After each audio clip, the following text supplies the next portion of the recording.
Le résultat de l'équipe de France face au Danemark, mais aussi toute l'actualité autour de la Coupe du Monde 2022 avec notamment le programme du jour. C'est tout de suite dans notre journal de la Coupe du Monde du dimanche 27 novembre.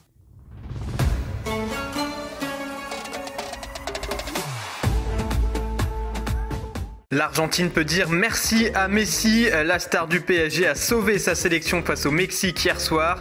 Après la défaite inaugurale contre l'Arabie Saoudite, l'Albiceleste devait absolument l'emporter contre les Mexicains.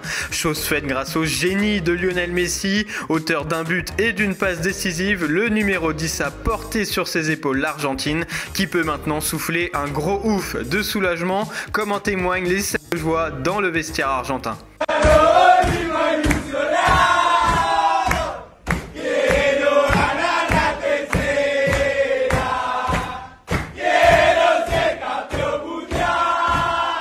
Au pays également, la presse argentine est soulagée et se met à rêver de nouveau, comme le titre El Dia. Pour la Nación, l'Albiceleste est même ressuscité après sa défaite surprise d'entrée. De son côté, Clarín évoque un triomphe pour s'exciter de nouveau avant le dernier match de poule décisif contre la Pologne mercredi.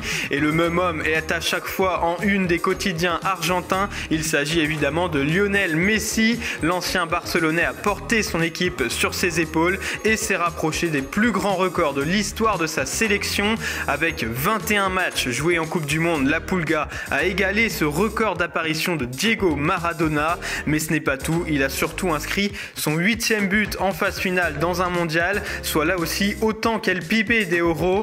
Messi peut désormais viser le record de 10 buts en Coupe du Monde détenu par Gabriel Batistuta avec l'Argentine.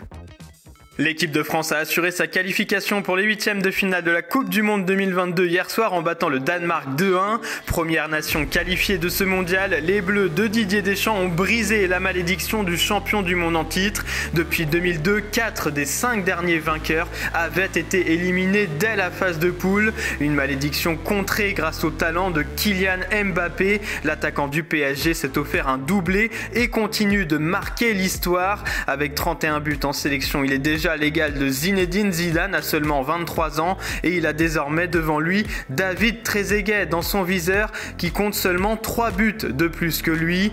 Autre record visé par Mbappé, celui du meilleur buteur français en Coupe du Monde détenu par Juste Fontaine avec 13 buts.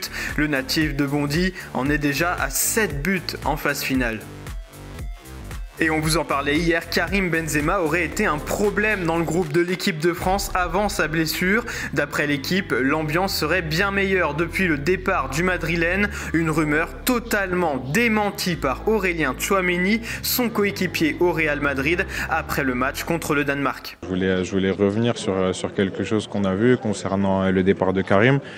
Sur le fait qu'apparemment on se sentait mieux depuis qu'il est plus là, c'est totalement faux parce que même quand il était là, ça se passait déjà très bien. Une franche mise au point de la part de Tchouaméni qui a le mérite d'être clair.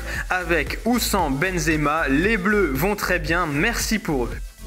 Et voici le programme du jour au Qatar avec un immense choc, peut-être la plus grosse affiche de cette phase de groupe. Espagne-Allemagne à 20h, une rencontre d'autant plus importante que les Allemands sont dos au mur après avoir perdu face au Japon lors du premier match, alors que les Espagnols peuvent eux se qualifier.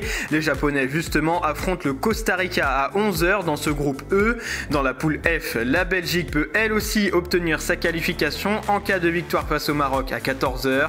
Un peu plus tard à 17h, la Croatie affronte le Canada dans un match décisif pour la 2e place.